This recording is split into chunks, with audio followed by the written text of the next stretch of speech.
Hello guys, আসসালামু আলাইকুম। অনেকদিন বাদে আবার ভিডিও বানানো শুরু করছি। আশা করি মনোযোগ দিয়ে সব ভিডিওগুলো দেখবা, ঠিক আছে? আজকে আমি শুরু করি আর সপ্তম শ্রেণীর গণিত অনুশীলনী 1.1 1 থেকে 6 পর্যন্ত অঙ্ক নিয়া, ঠিক আছে?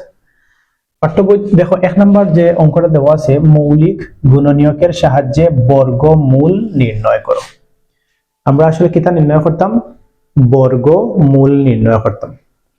বর্গমূল নির্ণয় করার আগে আমরা প্রথমে বর্গ আর বর্গমূল একটু চিনিলাই সংক্ষেপে, ঠিক আছে? দেখো, বর্গ আসলে কিতা? বর্গ বাংলায় হলো বর্গ, আর ইংরেজিতে হয় স্কয়ার, ঠিক আছে? সংক্ষেপে লিখলাম স্কয়ার। স্কয়ারটা আসলে কিতা আমরা সবারও জানা আছে। স্কয়ার মানে কিতা? কোন একটা সংখ্যার উপরে যখন আমরা পাওয়ার 2 দেই, তখন এটাকে হওয়া হয় স্কয়ার বা বর্গ, ঠিক আছে? ও যে 7 উপরে যে স্কয়ারটা দেওয়া আছে, ওটা হলো 7 বর্গ। বুঝতে পারছি? তাহলে 7 বর্গ কত? 7 বর্গ হলো 7 7 7 উপরে স্কয়ার মানে কিতা? 7 গুণ 7 সমান সমান 7 7 49। বুঝতে পারছি? সেম বিষয়টা অন্য সংখ্যার ক্ষেত্রেও সেম। যদি এটা 5 এর উপরে স্কয়ার থাকে, তাহলে এটা হলো 5 বর্গ। ইংলিশে 5 স্কয়ার, বাংলায় 5 বর্গ। তাহলে 5 বর্গ কত? 5 স্কয়ার মানে হইলো 5 ইনটু 5, মানে 5 দুইটা গুণ হইতো 5 5 25। তাহলে ও যে 25 যে সংখ্যাটা পাইছি বা 49 যে সংখ্যাটা পাইছি, এই দুইটা সংখ্যা যে কোনো একটা সংখ্যার বর্গ করার কারণে পাইছি, ঠিক আছে? দেখো, এটা যদি 49 নয়, 50 সংখ্যা নেই, 50টা কি তা কোনো বর্গ সংখ্যা নেই, পূর্ণবর্গ সংখ্যা নেই না। কারণ কিতা? কোন সংখ্যার উপরে পাওয়ার স্কয়ার দিলে, মানে কোন সংখ্যার বর্গ করলে আমরা 50 পাইতাম না, অর্থাৎ কোন সংখ্যার বর্গ মূল করলে কোন একটা পূর্ণ সংখ্যা পাওয়া যাইত না। 50টা যদি আমরা বর্গ মূল করি, যেমন ধরো এই যে 49 সংখ্যা যেটা আছে, এটা যদি আমরা বর্গমূল করি, বর্গমূল মানে হইলো এই যে এটা রুট চিহ্ন যেটা আছে, ওটার নাম হইছে বর্গমূল। বাংলায় বর্গমূল, ইংরেজিতে হয় রুট, ঠিক আছে? আচ্ছা, কোন একটা সংখ্যার যদি বর্গমূল করি, তাইলে যদি পূর্ণ সংখ্যা পাই বর্গমূল করিয়া, তাইলে ও সংখ্যারে হয় পূর্ণবর্গ সংখ্যা। আর যদি বর্গমূল করার পরে দশমিক আয়, তাইলে এটা কোনো পূর্ণবর্গ সংখ্যা নাই। যেমন ধরো 49, যদি আমরা 49 ক্যালকুলেটরও বর্গমূল করি, ক্যালকুলেটর যদি মারেন রুট 49, তাইলে উত্তর আইব 7। সেম 25 যদি বর্গমূল করেন, তাইলে 25 রুট 25, তাইলে উত্তর আইব 5। সেম যদি 16 বর্গমূল করেন, তাইলে উত্তর আইব কিটা? 4। কারণ 4 রে স্কয়ার করলে ওই যায় 4 সারা 16, তাইলে 16 রে বর্গমূল করলে উত্তর আইব 4। তাহলে আশা করি সংক্ষেপে বর্গ আর বর্গমূল বুঝিতাম পারছি, ঠিক আছে? এখন আমরা যাইব আমরা মূল প্রশ্ন। 1 নম্বর প্রশ্ন আমরা কিতা কইছে? আমরা কইছে মৌলিক গুণনীয়কের সাহায্যে বর্গমূল নির্ণয় করো। মৌলিক গুণনীয়কের সাহায্যে, মৌলিক গুণনীয়ক আমরা নির্ণয় করব ইউক্লিডীয় পদ্ধতিতে। কোন পদ্ধতিতে? ইউক্লিডীয় পদ্ধতিতে মৌলিক গুণনীয়ক নির্ণয় করিয়া গুণনীয়কের মাধ্যমে আমরা বর্গমূল নির্ণয় করব, ঠিক আছে? আচ্ছা, আমি বইয়ের ইগুণ বড় বড় অঙ্ক রাখিয়া একটু ছোট অঙ্ক দিয়ে একটা এক্সাম্পল দেখাই। যেমন ধরো, একটা প্রশ্ন হইল যে 64 বর্গমূল নির্ণয় করো। প্রশ্নটাও গুণনীয়কের সাহায্যে বর্গমূল নির্ণয়। তাহলে বর্গমূল নির্ণয় করতে হইলে প্রথম কাজ হইল যে তার উপরে একটা রুট চিহ্ন দেওয়া, এটার নাম হইল বর্গমূল। যেহেতু আমরা ক্যালকুলেটর দিয়ে করিয়া না, অঙ্ক খাতাত করিয়া বার করতে হবে, তাইলে আমরা চিহ্ন দিয়া এরপরে তার মৌলিক গুণনীয়ক বার করব ইউক্লিডীয় পদ্ধতিতে, ঠিক আছে? তাহলে 64 এ যদি ইউক্লিডীয় পদ্ধতি বার করি, 2 দিয়ে ভাগ দেই 32, ভাগ তো আর দেখালে আশা করি দরকার নাই। আচ্ছা, পরবর্তী অঙ্ক দিলে দেখাইম। নরমালি আমি অঙ্কটা করিয়া দেখাই। 2 দিয়ে দিলে 16, 2 দিয়ে ভাগ দিলে 8 বার, 2 দিয়ে ভাগ দিলে 4 বার, 2 দিয়ে ভাগ দিলে 2 বার। আর কিন্তু ভাগ দেওয়া যায় না, 2 রে 2 দিয়ে ভাগ দিলে একবার যাইব, না দিলেও থাকবো। তাহলে আমরা মৌলিক উৎপাদক কোন গুণ পাইলাম? ওগুনটার নাম হইছে মৌলিক উৎপাদক। উৎপাদক কিটা পাইছি?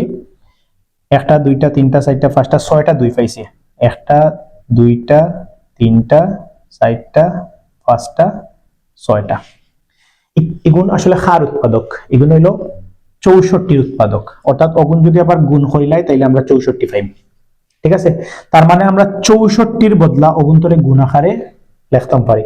যদি লিখতাম পারি তাইলে 64 উপরে আছে রুট, তার মানে 64 উপরে অগুন্তর উপরে আমরা দিতাম পারি রুট, কারণ 64 যে কথা তার মৌলিক গুণনীয়ক একই কথা। দেওয়ার পরে এখানে দেখো একটা রুট ওভার হয়ে গেছে, মানে সারায় পায়, কারণ এখানে তো সারা 64, তাহলে সবরে দিলাম। এখন ওখান থেকে আমরা প্রতিটা সংখ্যারে তার আলাদা রুট সিঙ্গেল দিয়া দিলাম, যার যারি রুট যার যারি দিলাম। তাহলে 2 into root 2 into root 2 into root 2 into root 2 into root 2, তাহলে 1 2 3 4 5 6টা, 1 2 3 4 5 6টা। ঠিক আছে, ওকে। এর বাদে প্রসেসটা হইলো, আমরা যেহেতু বর্গমূল নির্ণয় করতাম, যদি রুটের ভিতর সেম দুইটা সংখ্যা থাকে, রুটালা এক সেম দুইটা সংখ্যা থাকে, তাইলে আমরা এখান থেকে একটা সংখ্যা নিতাম পারবো। তাইলে দুইটা 2 আছে রুট আকারে, একটা 2 নিব, কিলা হইলো একটু পরে দেখাই আর। ঠিক আছে, আবার ও দুইটাও সেম, তাইলে ওখান থেকে মাঝখানে গুণ আছে, ওখান থেকে একটা 2 নিলাম, আবার গুণ আছে, ওখান থেকে একটা 2 নিলাম, তাইলে কত পাইলাম? 2 দুগুণা 4, 4 দুগুণা 8। ওকে, লিখটা কিতা পাইছি ইয়াত? এই 8টা হইলো 64 এর বর্গমূল করি আমরা পাইছি, 64 এর বর্গমূল হইলো 8। ঠিক আছে, ও যে একটু আগে দেখাইছিলাম যে 4 এর স্কয়ার করলে হইব 16, আর 16 এর বর্গমূল করলে হইব 4। ও বিষয়টা অন্য একটু দেখো কা। 8 রে যদি আমরা স্কয়ার করি, 8 স্কয়ার মানে কিতা? 8 ইনটু 8, তার মানে 8 8 64, অর্থাৎ 64 রে যদি আমরা বর্গমূল করি তাইলে পাইবো আমরা ঘুরি ফিরি 8, ও যেটা পাইছি আমরা। বুঝা গেছে? ওকে, এখন ও যে বিষয়টা, যেটা আমি দুইটা সেম রুটওয়ালা সংখ্যা থাকলে একটা সংখ্যা নিতাম পারি, এই যে কনসেপ্টটা আমরা মূল অঙ্ক করাত গেলে এটা বুঝবো। ঠিক আছে, ওকে। আমি যে কোনো একটা অঙ্ক করিয়া দিলাম। ওকে, আমি সবচেয়ে বড় যেটা ঘ নাম্বার ওটাও করিয়া দিলাই, আউটারও সেম, সবচেয়ে বড় যেটা ঘ নাম্বার ওটা করিয়া দিব। আপনার তো কাজ হইল গিয়া ছোট যে গুণ আছে ওগুন বাড়িত নিজে নিজে করা। ওকে, আমি এখন ঘ নাম্বার যেটা আছে ওটা একটু সমাধান করার চেষ্টা করবো ইনশাআল্লাহ। তাহলে প্রশ্ন হইল, মৌলিক গুণনীয়কের সাহায্যে বর্গমূল নির্ণয় করো। যেহেতু বর্গমূল নির্ণয় করতাম, তাহলে ঘ নাম্বারের যে সংখ্যা যেটা আছে 11,025, প্রথমে ও সংখ্যারে বর্গমূল চিহ্ন দিলাম। ঠিক আছে, বর্গমূল নির্ণয় করতাম, তাহলে বর্গমূল চিহ্ন দিলাম। এরপরে আমরা ইউক্লিডীয় পদ্ধতিতে মৌলিক গুণনীয়ক নির্ণয় করব। আমরা ওখানে বাংলায় লেখমু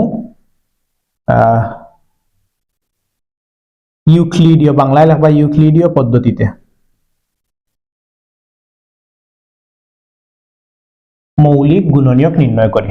তাইলে মৌলিক গুণনীয়ক নির্ণয় করি। ঠিক আছে, তাহলে আমি এখন ওটার মৌলিক গুণনীয়ক নির্ণয় করলাম। আবার নিচে জায়গা একটু কম, একটু কষ্ট হয়ে বলেছে, আমি ওটা সাইডে করলাম, নিচে করবা। ঠিক আছে, 11,025। তাইলে ইউক্লিডীয় পদ্ধতি সবার মোটামুটি জানা আছে। এরপরে একটু দেখুক, এটার সিস্টেম হইলো, আমরা একটা কোনো সংখ্যা নিতাম, সবচেয়ে ছোট সংখ্যা দিয়ে শুরু করবো, 2 3 4 5 হলো সিরিয়াল বাই সিরিয়াল। আমরা একটা সংখ্যা বইয়া ও সংখ্যা দিয়ে ও সারাটারে ভাগ করিয়া ভাগ ফলটা নিচে বইতাম। আবার শর্ত হইলো নিঃশেষ বিভাজ্য হইতো, মানে ভাগ ও শেষ কিছু রইতো না। যেহেতু একটা লাস্টে বিজোড় সংখ্যা 5, তার মানে একটা কোন সংখ্যা লাস্টে 5 থাকলে আমরা কিছু চিন্তা না করে তারে 5 দিয়ে ভাগ করিলাম। ঠিক আছে, 5 দিয়ে ভাগ করি, 5 দিয়ে আমরা প্রথমে 11 ভাগ করলাম, 5 দুগুণা 10, বাকি রইল কত? 10 হইলে 11 থেকে 10 গেলে কি রইল বাকি 1। এখন লগে শূন্য লাগাইলাম, ও শূন্য, তাইলে এখন লগে শূন্য লাগানোর কারণে আউট হয়ে গেল 10। 5 দিয়ে উপরন্ত 10 রে ভাগ করলে যাইব 2 বার, 5 দুগুণা 10।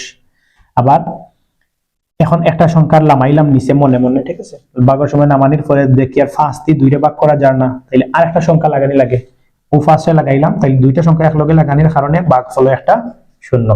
তাইলে হয়ে গেল এখন 25, 5 দিয়ে 25 এ ভাগ করলে 5 5 25। ঠিক আছে, আবার কিন্তু সেম লাস্টে দেখি আর 5 হয়ে গেছে, তাহলে আবার ভাগ করব, যতবিল লাস্ট পর্যন্ত গিয়া ভাগ শেষ হইছে না, যার ভাগ করা যায় না অতগুলো আমরা ভাগ করতে থাকবো। আবার লাস্টে 5, তাইলে আবার 5 দিয়ে ভাগ করব, 5 দিয়ে প্রথমে 22 এ ভাগ করব, 4 5 20, 20 পর্যন্ত গেছি, তাইলে রয়েছে 2 বাকি। 22 এর মাঝে 20 পর্যন্ত যেতাম পারছি, 2 রয়েছে। 2 এর লগে লাগাইলাম 0, হইলো 20। 20 এর মাঝে যাইবো আবার 4 বার, 4 5 20। কিছু রয়েছে না, তাইলে ফার্স্ট লামাইলাম, ফার্স্টে ভাগ করলাম, ফার্স্ট এর মাঝে যাইবো 1 বার। ঠিক আছে, এখন 441 এ ভাগ করতাম। 441 রে কোন সংখ্যা দিয়া ভাগ করা যাইব, এটা আমরা বুঝতাম কিলা। এটার সহজ একটা সিস্টেম দেখাই। আমরা প্রথমে যে সংখ্যাগুলো আছে ওগুলো যোগ করব। তাহলে 4 4 8 আর এখানে 9, তাহলে 9 রে কিতা দিয়ে ভাগ করা যায়, 9 রে 3 দিয়ে ভাগ করা যায়। তাহলে আমরা ওটারেও 3 দিয়ে ভাগ করতে পারবো এই মুহূর্তে। তাহলে 3 দিয়ে ভাগ করি, 3 4 এর মধ্যে যাইব 1 বার, 3 1 3, তাহলে বাকি রয়ে 1, ও 1 এর লগে লাগাইলাম 4, হইলো 14। 3 14 এর মধ্যে যাইব 4 বার, 3 4 12, 12 পর্যন্ত যাইতাম পারলাম। 14 এর মাঝে 12 পর্যন্ত গেছি, রইছে বাকি 2। 2 এর লগে লাগাইলাম 1, হইলো 21। তাইলে 3 দিয়ে 21 এ ভাগ করলে 3 7 21। ঠিক আছে, এখন দেখো আমরা এখন 147 রে ভাগ করতাম। 147 রে আমরা কত দিয়ে ভাগ করতাম পারবো? 147 রে যদি আমরা ভাগ করতাম চাই, আমরা একটু আগের নিয়মটা একটু ফলো করে দেখি। হয়নি 7 4 11 আর 1 12, তাইলে 12 সংখ্যারে কত দিয়ে ভাগ করা যায়? 3 দিয়ে আর 4 দিয়ে ভাগ করা যায়, আর 12 দিয়ে ভাগ করা যায়, 6 দিয়ে ভাগ করা যায়। ঠিক আছে, ওকে, 2 দিয়েও ভাগ করা যায়। এখন এখান থেকে আমরা কোন কোন সংখ্যা দিয়ে তারে ভাগ করতাম পারবো যদি এই প্রসেসটা ফলো করি। যেহেতু ইগু বেজোড়, তার মানে জোড় সংখ্যা ইগুন দিয়ে ভাগ করা যাইতো না, তাহলে বিজোড় দিয়ে ভাগ করতে হইব, কারণ জোড় সংখ্যা দিয়ে কোনো সময় বিজোড় সংখ্যারে ভাগ করা যায় না, মানে নিঃশেষ বিভাজ্য হয় না, ওটার দ্বারা করতাম না। আমরা 3 দিয়ে ভাগ করার চেষ্টা করি। 3 দিয়ে ভাগ করলে 3 14 এর মাঝে যাইব কয়বার? 4 বার, 3 4 12, তাইলে 4 বার গেল, 5 বার গেলে 15 হয়ে যায়। ঠিক আছে, 14 4 বার যাওয়ার পরে বাকি রইল কত? 3 4 12, তাহলে 14 মাস থেকে 12 গেলে কি রইছে 2, 2 এর লগে লাগাইলাম 7, কত হইলো 27। 3 9 27। ঠিক আছে, শেষ। এখন দেখো 49, 49 এ ভাগ করব। 49 এ কত দিয়ে ভাগ করা যায়? 49 এ একটা সংখ্যা দিয়ে ভাগ করা যায় 7 দিয়া, তাহলে 7 দিয়ে ভাগ করব, 7 7 49। আর 7 রে মাত্র 7 মৌলিক সংখ্যা, 7 রে 7 দিয়ে ভাগ করতে হবে, তাইলে আর ভাগ করে ভাগ ফল 1 আইব, 1 আইলেও যা না আইলেও যা, তাইলে আমরা ভাগ করতাম না। ঠিক আছে, রাখি দিম। অথবা ভাগ করলেও হরুকা 7 ভাগ করলে একবার যাইব, ভাগ শেষ। তাহলে আমরা মৌলিক উৎপাদক পাইলাম ওগুলা। অতএব আমরা ওখানে লিখমু নিচে বাদকটার নিচে লিখমু মৌলিক উৎপাদক সমান সমান।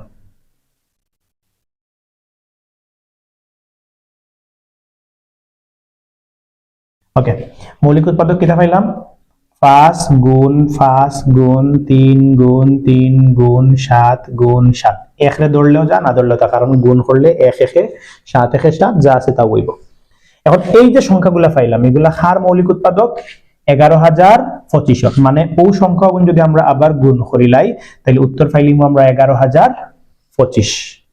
ঠিক আছে, এখন যেহেতু আমরা 11,025 এর উৎপাদক পাইছি, তার মানে 11,025 যে কথা ও উৎপাদক গুণ আকারে একই কথা, তাইলে আমরা অগুন্তর উপরে বর্গমূল চিহ্নটা দিতাম পারি, বা 5 গুণ 5 গুণ 3 গুণ 7, সরি 3 গুণ 7 গুণ 7, তাইলে আমরা তার উপরে দিলাম বর্গমূল চিহ্ন। যেহেতু প্রত্যেকটা সংখ্যার উপরে এই বর্গমূল চিহ্ন, তাইলে সবরে আলাদা আলাদা করে যার যার চিহ্নটা দিলেন, বা √5 গুণ √5 গুণ √3 গুণ √3 গুণ √7 গুণ √7। একটু আগে কিতা কইছিলাম যে যদি একসেম দুইটা সংখ্যা রুট আকারে থাকে, একসেম দুইটা সংখ্যা রুট আকারে থাকে, তাইলে সবটা বাদ দিয়ে একটা সংখ্যা নিমুগে। তাহলে দুইটা 5 রুট আকারে আছে, একটা 5 গুণ দুইটা রুট একসেম আছে 3 আলা একটা 3 গুণ দুইটা 7 রুট আলা একটা 7 নিলাম, বা যদি আমরা গুণ করি এই সংখ্যা গুণ, তাহলে উত্তর কত হয়? 3 7, আচ্ছা 5 7 35 আর 3 35 105। তাইলে আমরা এখানে ও পর্যন্ত এই অঙ্ক শেষ, অর্থাৎ এই যে 105 যেটা পাইছি এটা কার বর্গমূল পাইছি? 11,025 এর বর্গমূল। ঠিক আছে, এখন ওখানে যে দুইটা √5 এর বদলা একটা 5 নিলাম, বা একজাত দুইটা সেম রুটওয়ালা সংখ্যা থাকলে একটা সংখ্যা নিতাম, কি তার লাগে নিতাম? বিষয়টা একটু বাংলা হয়। দেখো দুইটা √5 গুণ 5, দুইটা রুট সেম সংখ্যা থাকলে একটা কিলা নেই, দুইটা সেম সংখ্যা আছে গুণ আকারে, তার মানে তার বদলে আমরা লিখতাম পারি √5 স্কয়ার। ঠিক আছে, √5 স্কয়ার মানে কি? তা ইনো দুইটা √5 গুণ আকারে আছে, এক কথা, সেম কথা। সহজ বিষয় হলো রুটে আর স্কয়ারে কাটা যায়, তাইলে রয় কত? 5। বুঝা গেছে নি? একটা সিস্টেম। আর একটা সিস্টেম হইলো যদি আমরা কাটাকাটি না করি, তাইলে সিস্টেম হইলো রুটর মান হইলো গিয়া 1/2 মানে হাফ। তাইলে যদি আমরা কাটাকাটি না করিয়া চাই মান বদলাইতাম, জায়গা চেঞ্জ করতাম, তাইলে রুট পাওয়ার উপরে হাফ হইয়া যায় গিয়া। ঠিক আছে, তাইলে আমরা রুট হরাই লিমু 5 স্কয়ার, তার উপরে হাফ হইয়া যাইব কি রুট। ওকে, হাফ হইয়া গেলে কি দেখো ওই যে পাওয়ারে গুণ, সরাসরি গুণ, তাহলে পাওয়ারে গুণ করলে কি হইব? 5। আর এটা একটা লয়ে গুণ করলে 2 গুণ হাফ যদি গুণ করি আমরা, তাহলে 2 এ কাটা রইল শুধু 1, তার মানে 5 এর পাওয়ার হইল 1। তাহলে 5 এর পাওয়ার 1 মানে 5 একটা, তার মানে দুইটা সেম রুটওয়ালা সংখ্যা থাকলে একটা সংখ্যা সহজে নেওয়া যায়। আবার বাংলাও দেখাইলাম যে বিষয়টা কিলা নেওয়া লাগে। ঠিক আছে, এখন তোমাদের কাজ হইল, আমি বড় গ হরিয়া দিছি, তোমাদের কাজ হলো বাড়িতে নিজে নিজে ক খ গ প্র্যাকটিস করা, আর যদি বুঝতে অসুবিধা দিলে বারবার ও ভিডিওটা দেখা। Got it? থ্যাংক ইউ, আসসালামু আলাইকুম।